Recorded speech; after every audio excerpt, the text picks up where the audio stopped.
Ladies and gentlemen, friends, brothers and sisters, tonight I have a message for you. A message of hope, a message of faith, a message of unshakable, undeniable, and unstoppable promises. Because I know something, too many of you have been let down by broken promises. Maybe a friend betrayed you. Maybe a family member walked away. Maybe life itself has thrown you down over and over again. But I came here to tell you tonight, there is one who never breaks a promise. There is one whose words will never fail. There's one who says, I am faithful and I will do it.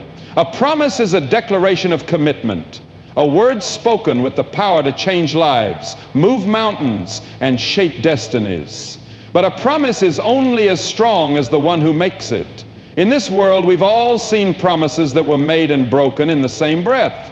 We've watched leaders rise with grand words and fall with empty actions. We've trusted people who swore they'd stand by us, only to find ourselves alone when we needed them most. Maybe you've been there. Maybe someone told you they would love you forever, but they walked away. Maybe a friend said they would stand with you through thick and thin, but when the storms came, they were nowhere to be found. Maybe you were promised success, promotion, or recognition, but when the time came, someone else took what you had been working for. And after enough broken promises, something happens inside of us. We stop believing. We stop trusting. We build walls around our hearts because the pain of another disappointment is just too much. But listen to me. There is one whose promises never fail. There is one whose word is more powerful than any obstacle, more unshakable than any circumstance, more reliable than the ground you stand on. When he speaks, the universe listens. When he commands, the winds and the waves obey. When he makes a promise, it is already as good as done. Think about it. When a man makes a promise, it comes with limitations. A father can promise to protect his children, but what if circumstances change? A business can promise you job security, but what if the economy collapses? A doctor can promise you healing, but what if science has no answer for your condition? But when God makes a promise, there is no uncertainty. There is no what if. There is no plan B. If he says, I will never leave you nor forsake you, then you can walk through the valley of the shadow of death and know that you are not alone. If he says, I will supply all your needs, then it doesn't matter what the bank account says. He is your provider. If he says, by my stripes you are healed, then sickness does not have the final say over your life. If he says, I have a future for you, a hope for you, a plan for you, then no failure, no mistake, no past sin can cancel what he has spoken. Do you understand the weight of this? When God makes a promise, it's not just words, it's a declaration backed by all of heaven. The same God who spoke the universe into existence with a word is the same God who speaks over your life.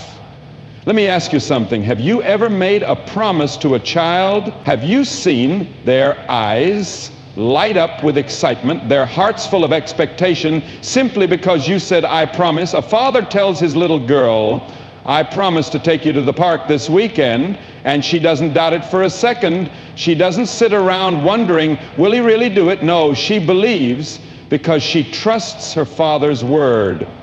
But what happens when that father breaks his promise? What happens when life gets busy and he forgets? What happens when disappointment settles in? That child learns not to trust so easily. She learns that promises don't always mean what they should. Some of you are sitting here tonight and life has taught you to stop believing. You've been let down, so you've started doubting. You've faced disappointment, so you've lowered your expectations. You've stopped dreaming because dreams never seem to come true. But I came here to tell you, it's time to believe again. It's time to shake off the doubt, to silence the voice of disappointment, and to step into the unshakable, undeniable, unstoppable promises of God. Because unlike the promises of this world, his word cannot return void.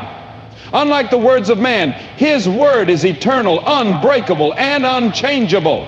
Let me ask you, when you place an order at a restaurant, do you doubt that your food is coming? Do you sit there questioning if the chef is really making it? No, you wait with expectation. You trust that what you ask for is on its way. When you order something online, do you panic every second before it arrives? No, you wait for that package because you know it's been sent. You don't see it yet, but you believe it's coming. And yet when it comes to God's promises, we hesitate, we pray, and then we worry. We believe, and then we doubt. But let me remind you, when you pray in faith, it's like placing an order in the heavenly realm. The moment you release that prayer, the answer is already on its way. Just because you don't see it yet doesn't mean it's not coming. Just because you don't hear anything doesn't mean God isn't working behind the scenes. How many of you have ever planted a seed? Do you stare at the ground every day and say, where is it? Where's my tree? Why isn't anything happening? No, you trust that beneath the soil something is happening. You may not see it with your eyes, but the process has begun.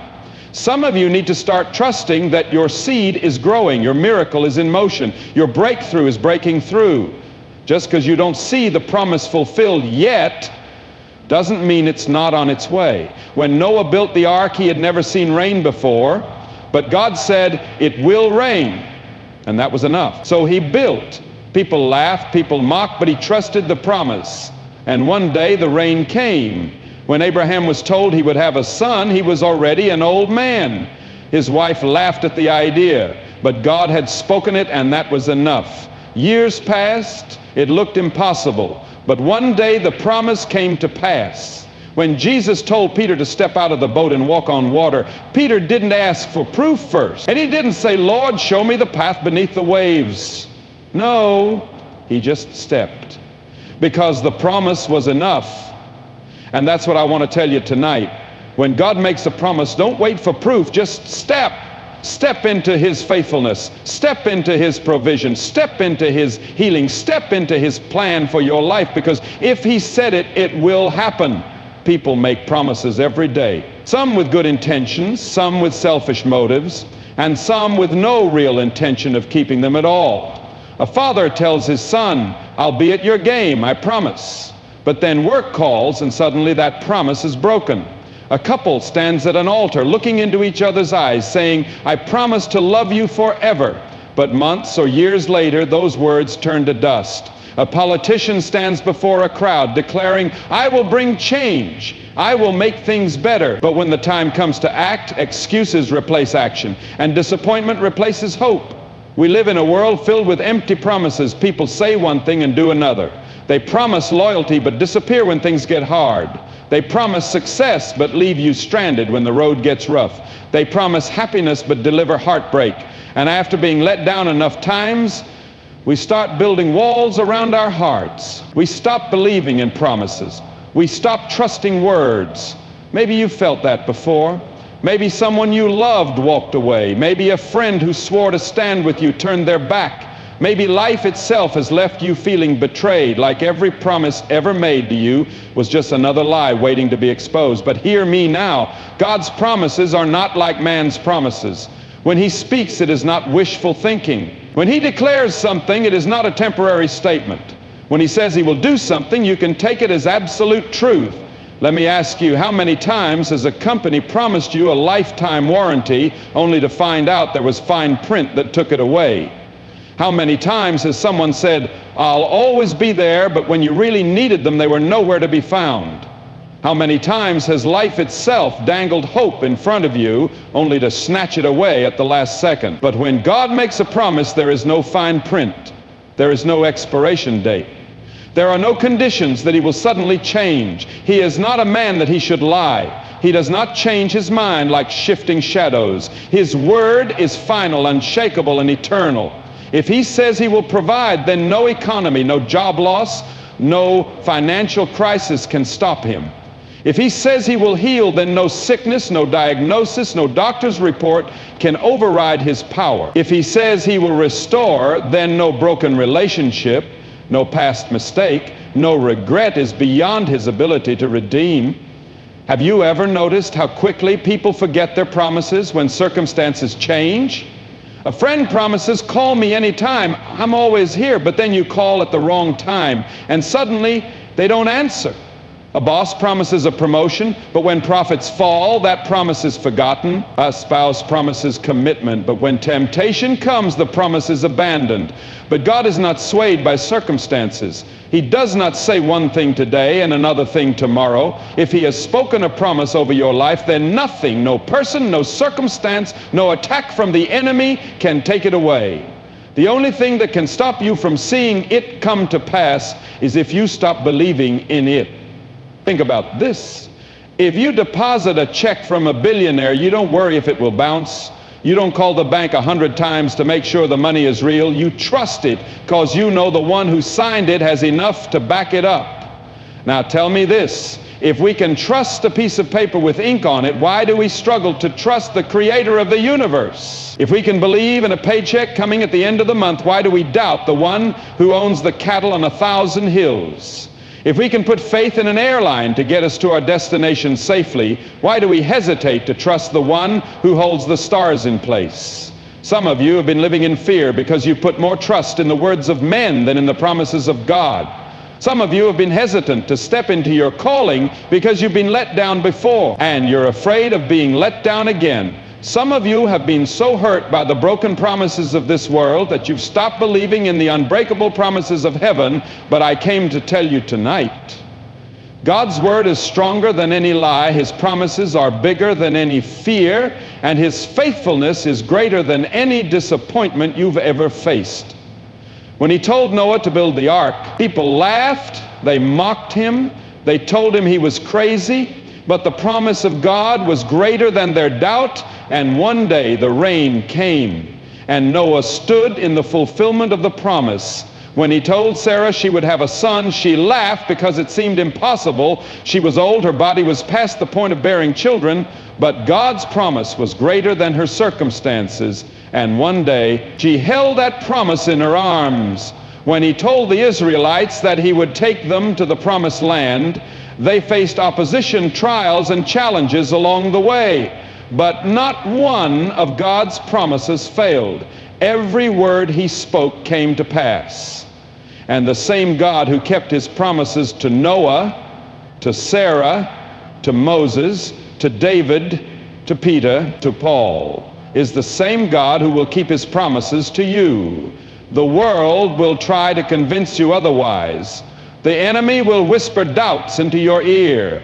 People will tell you to be realistic, to lower your expectations, to prepare for disappointment. But let me tell you, faith is not about being realistic. Faith is about believing that when God says it, it is done. Maybe you're in a situation right now where you feel forgotten. Maybe you've been waiting on a promise for years and you're starting to wonder if it will ever happen. Maybe everything in your life looks the opposite of what God has promised you. But hear me, delay does not mean denial. Just because it hasn't happened yet doesn't mean it's not coming. Just because the road is hard doesn't mean the promise isn't real. Just because the storm is raging doesn't mean the destination has changed. If he promised to bless you, then no curse, no opposition, no setback can stop it. If he promised to open doors, then no man, no rejection, no failure can lock them shut. If he promised to fight for you, then no weapon formed against you will prosper. Man may fail you, the world may disappoint you, but God's promise stands forever. Faith is not just believing that God exists. Faith is trusting that what he has promised will come to pass, even when everything around you screams the opposite. Faith is stepping out when you don't see the road. Faith is holding on when everything tells you to let go. Faith is standing firm when the storm is raging, when the voices of doubt are louder than ever, when the battle seems lost, because you know deep down that God's promise is greater than the problem. But here's the hard part. Trusting the promise means trusting before you see. It means holding on to something that hasn't arrived yet. It means believing when the evidence isn't there, when the situation looks impossible, when time seems to be running out. And that is where most people struggle. That is where doubt creeps in.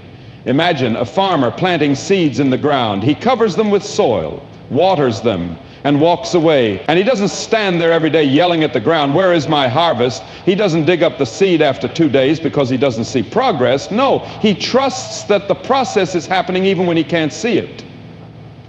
Some of you have planted seeds of faith, prayers, dreams, hopes, and now you're standing there staring at the ground, wondering why nothing is happening. You're doubting, questioning, worrying, but just because you can't see it doesn't mean it's not growing. Just because the answer hasn't arrived doesn't mean it's not on its way. Think about a package you order online. The moment you place the order, you get a confirmation. You don't panic every 5 minutes calling the company to check if they really sent it. No, you wait for it because you know it's coming. Yet when it comes to God's promises, we doubt. We ask God, did you really hear me? Are you really working? Did you really send the answer? But faith means trusting that the moment you prayed, the answer was sent. The moment you stepped out, God started moving. The moment you believed, the promise was set in motion. Abraham had a promise. He would be the father of many nations. But God gave him that promise when he was an old man, and years passed with no child in sight. Imagine the whispers of doubt, the stares of people, the thoughts that must have come. Maybe I heard God wrong. Maybe he changed his mind. Maybe this isn't for me. But God does not operate on our timelines. He doesn't rush because we are impatient. He doesn't forget because we are anxious. When he makes a promise, he finishes what he started. And at the appointed time, Abraham held his son in his arm. The promise fulfilled. But what if he had given up too soon? What if he had said, this has taken too long, I quit? How many people stop believing right before the promise is about to arrive? How many people walk away from their destiny because they got tired of waiting? If Noah had stopped building the ark because he got tired of people laughing, he would have drowned in the flood. If Joseph had given up in the prison, he would have never reached the palace. If Peter had let fear stop him, he would have never walked on water. Faith means stepping forward even when you don't see the outcome. Think about a tightrope walker. When he steps onto the rope, he doesn't see a net beneath him. He doesn't see a safety harness. He only sees the thin rope stretched before him. But he takes the step anyway, trusting that as he moves, he will find his balance. Some of you are waiting for guarantees. You want to see every step before you move. You want a contract signed by God saying this will work out exactly as you expect. But faith doesn't work that way. Faith means stepping even when you don't have all the answers. Faith means trusting that even if you don't see the full picture, God is already painting the masterpiece. When the Israelites stood before the Red Sea, the waters were still. There was no sign of a miracle. Pharaoh's army was behind them, and it looked like the promise of freedom was about to end in failure. But God told Moses, stretch out your staff, not wait until the waters part and then move, not stand still and see what happens. No, he told them to act in faith. And when Moses stretched out his staff, then the sea parted, then the way was made, then the promise became reality. Some of you are waiting for the waters to part before you move, but God is waiting for you to take the first step. Some of you are asking for proof, but God is asking for faith. Some of you are standing at the edge of your promise, but fear is whispering, what if it doesn't happen? And I tell you, what if it does? What if the door you are afraid to walk through is the very door God has opened for your destiny? What if the thing you're scared to believe in is the very thing God wants to bring to pass? What if the promise you're doubting is already on its way, but you're too focused on fear to see it? Faith is trusting before you see it. Faith is believing before it happens. Faith is holding on to the promise even when the evidence isn't there. A child standing on the edge of a swimming pool, about to jump into his father's arms, doesn't hesitate. He doesn't analyze whether his father will catch him. He doesn't calculate the risk. He just jumps because he knows his father is trustworthy. So why do we hesitate when God tells us to jump? Why do we doubt when he has never failed us? Why do we hold back when his arms are already stretched out to catch us? Fear will tell you to stay where you are. Doubt will tell you to lower your expectation. The enemy will whisper, did God really say that? But faith silences every lie. Faith stands on the promise and refuses to move. Faith says, I may not see it yet, but I know it's coming.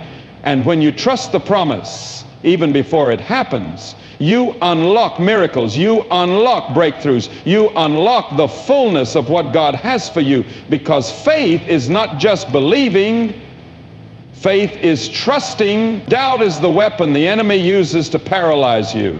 Doubt is the whisper in your ear telling you that the promise isn't real. Doubt is the shadow lurking in your mind, making you question everything God has ever said. If the enemy can get you to doubt, he can get you to stop believing. And if he can get you to stop believing, he can make you walk away from what was already yours. Look at the very first deception in history in the garden when the serpent came to Eve. He didn't use force. He didn't use threats. He didn't even tell her outright to disobey God. No, he used a question. Did God really say that? That was enough. That seed of doubt was all it took to make her question what she already knew to be true. And that is how the enemy operates. He won't come to you shouting, "Give up, stop trusting God." No, he comes quietly, subtly, planting thoughts like, "Are you sure God really promised you that? Maybe you misunderstood. If the promise was real, wouldn't it have happened by now? Maybe you're believing for something that was never meant for you." He plants these thoughts, and if you let them take root, they begin to grow. And before you know it, you start second-guessing everything. You start doubting what you once knew deep in your soul. Doubt is like a slow poison. It doesn't kill instantly, but it weakens you over time. It makes you hesitate. It makes you question. It makes you delay stepping into the promise God has already set before you. Imagine a man standing before a door that God has opened. The promise is right there. His breakthrough, his destiny, his answered prayer. But instead of walking through it, he hesitates. He overthinks. He wonders, what if this isn't really from God? What if I fail? What if I get hurt? What if I'm wrong? And while he stands there in doubt, the opportunity passes. The enemy didn't need to take the promise away. He only needed to make the man doubt enough to never step into it. How many people have missed their calling because they hesitated too long? How many people have turned back because doubt made them think they weren't good enough? How many people have settled for less because they believed the lie that they weren't worthy of more? The enemy knows he can't take away what God has given you, so instead he tries to convince you to give it up yourself. Think about Peter when he walked on water. As long as he kept his eyes on Jesus, he was doing the impossible. He was walking in the miraculous. But the moment he looked at the storm, doubt crept in, the wind, the waves, the fear, all of it distracted him from the truth that Jesus had already given him the power to stand. And the second he doubted, he began to sink. Doubt will sink you every time. Doubt will pull you under. Doubt will make you forget what you already knew. Some of you have been walking in faith, trusting the promise, stepping forward. But suddenly the wind picked up, the waves got higher, the obstacles became greater, and now doubt is whispering, maybe I was wrong. Maybe I can't do this. Maybe I should just go back. But hear me. If the enemy is working this hard to make you doubt, it's because you are closer to the promise than you think. Have you ever noticed that doubt doesn't attack people who aren't going anywhere? It doesn't attack those who have already given up. It doesn't attack those who are standing still. No, doubt comes after those who are on the verge of breakthrough. The enemy is terrified of what will happen if you actually believe. He is terrified of what will happen if you refuse to let go of God's promise. He knows that if you stand firm, if you don't waver, if you don't give in, then nothing can stop you. Doubt will try to convince you that your past disqualifies you. Doubt will tell you that you're not strong enough, not smart enough, not worthy enough. Doubt will scream that it's too late, that the opportunity has passed, that you missed your chance. But listen to me. God's promise is not based on your strength. It is based on His. It is not based on your past. It is based on His grace. It is not based on your ability. It is based on His power. When David stood before Goliath, the enemy tried to make him doubt. The soldiers laughed at him. The king told him he was too young. Goliath mocked him. But David didn't listen to the voices of doubt. He stood on what he knew, that God was with him. And with one stone, he took down the giant. Some of you are standing before your own Goliath right now. The voices of doubt are getting louder. The enemy is trying to shake your faith. But like David, you need to stand on what you know, not what you feel, not what the circumstances say, not what the world tells you, what you know. You know God has never failed you. You know his promises are true. You know that he is faithful, so why would he fail you now? Why would he lead you this far just to abandon you? Why would he give you a promise if he wasn't planning to fulfill it? Doubt is a thief. It will steal your peace. It will steal your confidence. It will steal your destiny if you let it.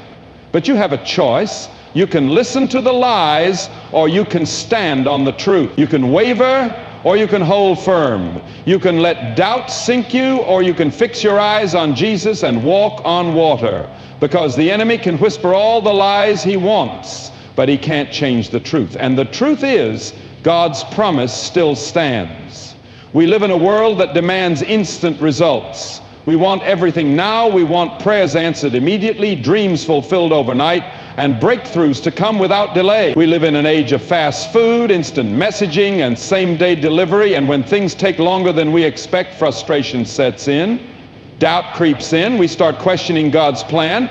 But here's what we forget. God is not bound by our clock. He is not pressured by our deadlines. He does not rush just because we are impatient. His timing is not only different from ours, it is perfect. Think about the sun. It rises at the exact right time every single day. It never rushes, it never delays, it never fails. You may not always see it. There may be clouds, there may be storms, but the sun is still there, rising at its appointed time. That is how God's timing works. Just because you don't see movement doesn't mean the plan isn't unfolding. Just because you don't see results yet doesn't mean the answer isn't on the way. Look at a baby growing in the womb. No mother expects to conceive a child today and give birth tomorrow. She knows that there is a process. There is a waiting period. The baby needs time to develop, time to grow strong, time to be fully ready for the world. And if the baby comes too soon, there can be complications. It's the same with God's promises. If he gave it to you too soon, you wouldn't be ready for it. If he opened the door before the right time, you might not be strong enough to handle what's on the other side. God's delays are not his denials. They are his preparations. Think about Joseph. He had a dream as a young man that he would be a great leader. But instead of stepping into his destiny right away, he was sold into slavery, falsely accused, thrown into prison. Years passed, and it seemed like the dream had died. But in reality, God was preparing him. He was shaping him, refining him, teaching him how to lead, how to endure, how to trust. And when the time was right, not too soon, not too late, Joseph stepped into his promise. Imagine if Joseph had been made a leader the moment he had the dream.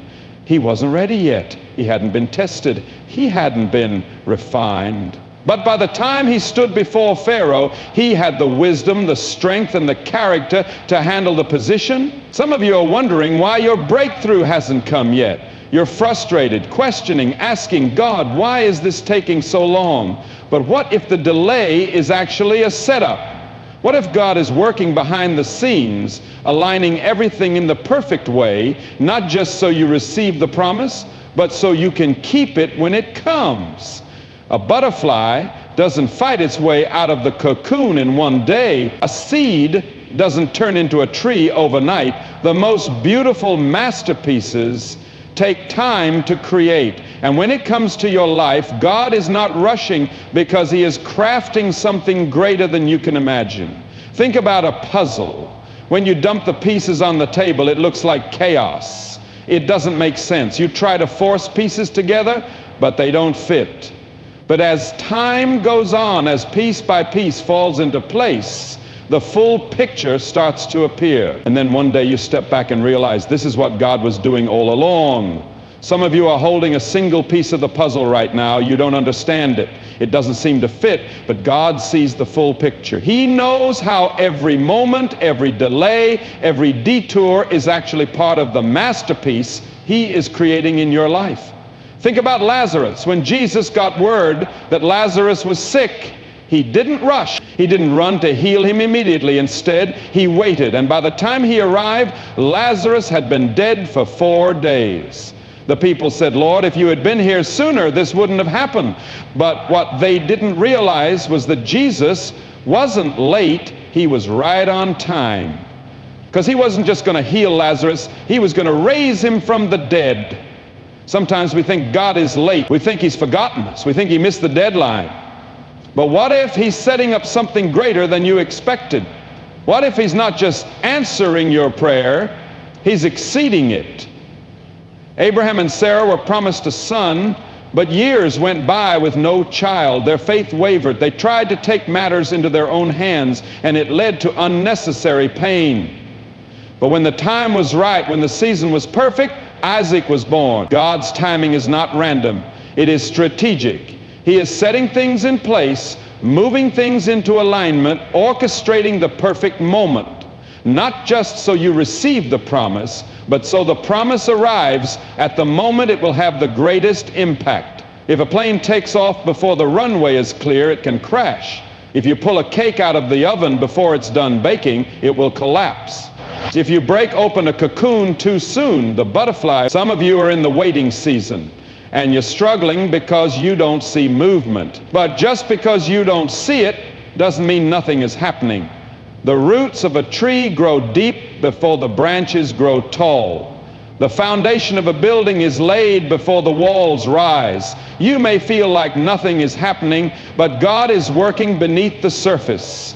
He is strengthening your roots. He is deepening your foundation. Because when the time comes, you won't just receive the promise, you will be ready to carry it. God is never in a hurry, but he is never late. You may not understand the timing right now, but one day you will look back and realize it was perfect all along. Fear is the greatest thief of destiny. It will rob you of your purpose. It will paralyze your faith. It will make you hesitate when you should be moving forward. Fear will keep you standing outside the promise, looking in, wishing, hoping, but never stepping in. And that is exactly what the enemy wants. The enemy doesn't have the power to take away what God has promised you. He can't erase your calling. He can't cancel God's plan. So instead, he tries to make you so afraid that you never claim what is already yours. Think about the Israelites. God promised them the land of Canaan. It was theirs. It had already been spoken. It had already been set aside. But when they arrived, fear overtook them. They saw giants. They saw obstacles. They saw the challenges ahead. And instead of stepping forward, they stepped back. They let fear outweigh the promise. And because of that, they wandered in the wilderness for 40 years. Not because God changed his mind, not because the promise was taken away, but because they were too afraid to step into what was already theirs. How many of us are standing on the edge of our breakthrough, but we hesitate because of fear? Fear says, what if I fail? Fear says, what if I'm not good enough? Fear says, what if I get hurt? Fear says, what if I step out and everything falls apart? But what if God is saying, what if you step out and everything falls into place?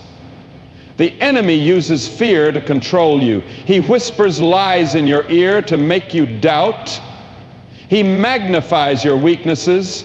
He reminds you of your past failures. He keeps you looking at the size of the problem instead of the size of your God.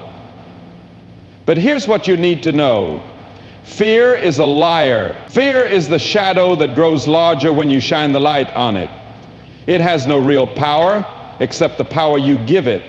It will scream, it will intimidate, it will try to shake you, but the moment you step forward in faith, fear loses its grip. Look at Peter. When he saw Jesus walking on water, he stepped out of the boat. He did the impossible. He walked on the waves. But the moment he took his eyes off Jesus and focused on the wind, fear took over. He started sinking, not because the water changed, not because the storm got worse, but because fear stole his focus. Fear will always make the problem look bigger than it is. Fear made the Israelites see themselves as grasshoppers, even though God had already given them victory. Fear made Gideon hide in a winepress, even though God had called him a mighty warrior. Fear made Moses say, "I'm not a good speaker," even though God had already chosen him to lead a nation. Fear makes you look at what you lack instead of looking at the power of the one who called you. But hear me.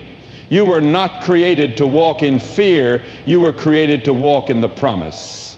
When God gives you a promise, it is not your job to figure out how it will happen. It is not your job to analyze every obstacle. It is not your job to calculate the risks. It is your job to believe and step forward. Faith is not the absence of fear. It is the refusal to let fear stop you. Fear will always be there. The enemy will always try to plant doubt. The challenges will always look bigger than your strength. But the good news is, you're not walking in your strength. You're walking in His. When a child learns to walk, they stumble, they fall. But do they stop trying? No, because they were created to walk. They don't sit down and say, "I guess I'll just crawl for the rest of my life." No, they get up again and again until walking becomes second nature. That's how you have to be with faith. You may stumble, but don't stop. You may feel fear, but don't let it control you. You may not see the full picture yet, but keep walking. Because if you keep walking, the promise will meet you along the way. Fear wants you to stay in the boat. Fear wants you to stay stuck. Fear wants you to settle for less than what God has for you. But the promise is not in the boat. The promise is not in the wilderness. The promise is on the other side of fear. There are people who spend their entire lives letting fear dictate their steps. They stay in jobs they hate because they're afraid to step out. They stay in situations that drain them because they're afraid of the unknown. They never start the business, never write the book, never pursue the calling, because fear tells them, what if it doesn't work? But listen to me, what if it does? What if the very thing you've been afraid to do is the very thing that will lead you into your purpose? What if the breakthrough you've been waiting for is on the other side of the risk you're too afraid to take? What if the miracle isn't in the comfort zone, but in the step of faith you haven't taken yet? Fear wants to keep you locked in a prison of what-ifs. But faith says, even if I don't see the whole picture, I trust the one who holds it. When the Israelites finally stepped into the promised land, they realized something. The giants were never the real problem. Their fear was. The moment they stopped fearing and started believing, the walls of Jericho fell, the enemies fled, and they walked into everything God had for them. The promise has already been spoken. The victory has already been won. The door has already been opened. Now the question is, will you step in or will you let fear hold you back? There are many promises in this life. Promises of success, promises of wealth, promises of happiness. People chase after them, hoping that when they finally reach the top, they'll find what they've been looking for. But even when they achieve everything they ever dreamed of, something still feels missing. Because the greatest promise of all is not found in money, it's not found in fame, it's not found in earthly success. It's found in something far greater, something eternal, something unshakable. The greatest promise of all is the promise of salvation, the promise that no matter who you are, no matter what you've done, no matter how far you've fallen, grace is still reaching for you. People search their whole lives for something to fill the emptiness inside. They try relationships, careers, addictions, distractions, but nothing satisfies. Because that emptiness was never meant to be filled by temporary things. It was meant to be filled by God's greatest promise. And here is that promise. For God so loved the world that he gave his only begotten Son, that whosoever believes in him shall not perish, but have everlasting life. Think about those words. God didn't have to do it. He didn't have to reach down into a broken world. He didn't have to send his Son, but he did. Not because we deserved it, not because we had earned it, but because his love was greater than our failure. Imagine a courtroom where you are on trial for every wrong thing you've ever done, every lie, every mistake, every moment of weakness. It's all laid out before you. The verdict is clear. Guilty, you know it, the judge knows it, the evidence is undeniable. But just as the sentence is about to be carried out, someone steps forward, someone who has done no wrong, someone who has never failed, someone who owes nothing, and they take your place. That is what Jesus did. That is what the greatest promise is all about. He took your place. He took your pain. He carried your burden so that you could walk free. And here's the most incredible part. This promise isn't for a select few. It's not for the perfect. It's not for those who have it all together. It's for whosoever believes. That means it's for the broken. It's for the weary. It's for the addict struggling to break free. It's for the one who feels like they've gone too far. It's for the one who thinks they're too lost to be found. It's for the one who's been searching for something real, something true, something that won't fade away. This promise is for you, and the best part, you don't have to earn it. You don't have to work for it. You don't have to prove yourself worthy of it. Because the greatest promise of all is not based on your ability. It's based on God's love. And His love never fails. Think about the thief on the cross. He had nothing left to offer, no good works to present, no time to make things right. He was at the end of his life, broken. But in his final moments, he turned to Jesus and said, Lord, remember me when you come into your kingdom. And what did Jesus say? Did he say, it's too late? Did he say, you haven't done enough? Did he say, you don't qualify? No, Jesus looked at him with love and said, today you will be with me in paradise. One moment of faith, one moment of surrender, one moment of believing the promise, and eternity was changed. And that same promise is extended to you today.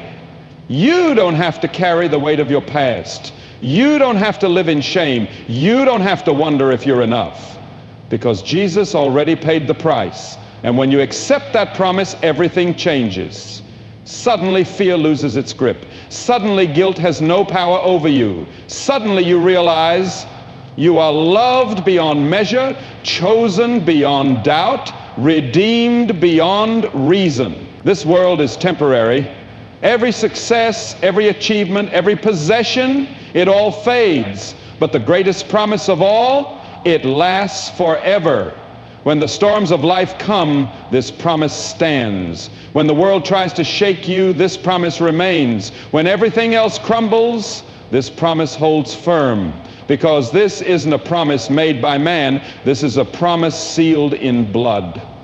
A promise written not with ink, but with sacrifice. A promise that can never be broken. And today that promise is reaching out to you. The question is, will you take hold of it?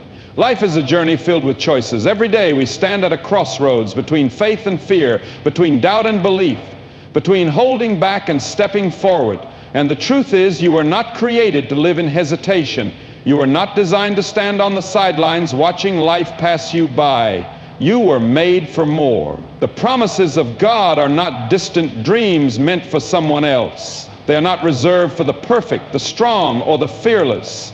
They are for you right here, right now. But promises are not just meant to be heard. They are meant to be walked in. Too many people go through life waiting for the right moment, waiting for a sign, waiting for the fear to disappear. But here's the secret.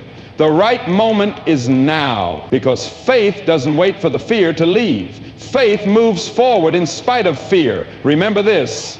Winners are not people who never fail. They are people who never quit. Michael Jordan missed more than 9,000 shots in his career, lost almost 300 games, and missed the game-winning shot 26 times, yet he is considered one of the greatest athletes of all time. Why? Because he never let failure define him. Thomas Edison failed thousands of times before he perfected the light bulb.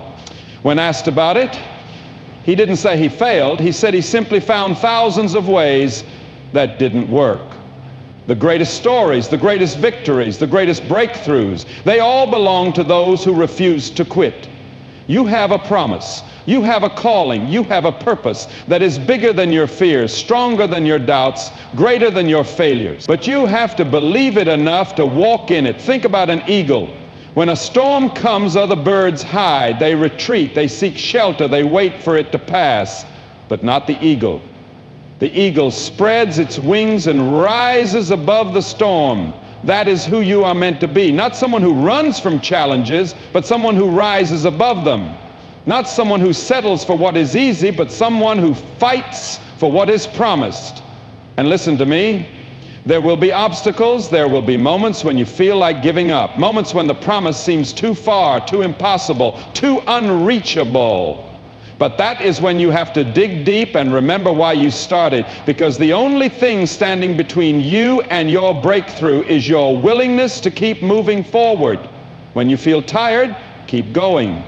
When you feel unworthy, keep believing. When fear tries to paralyze you, push through, because there will come a moment when everything you've fought for, everything you've believed for, everything you refuse to give up on becomes reality. And in that moment you will look back and realize every tear, every trial, every struggle was worth it. So today, right now, decide that you will not be ruled by fear. Decide that you will not let doubt steal your destiny. Decide that you will not settle for anything less than the fullness of what has been promised to you. Because you are not just anyone. You are chosen. You are called. You are destined for greatness. And greatness does not wait for perfect conditions. Greatness does not shrink back. Greatness takes the first step, even when the path is unclear. So step forward. Step into your purpose. Step into your promise. And never, never, never look back.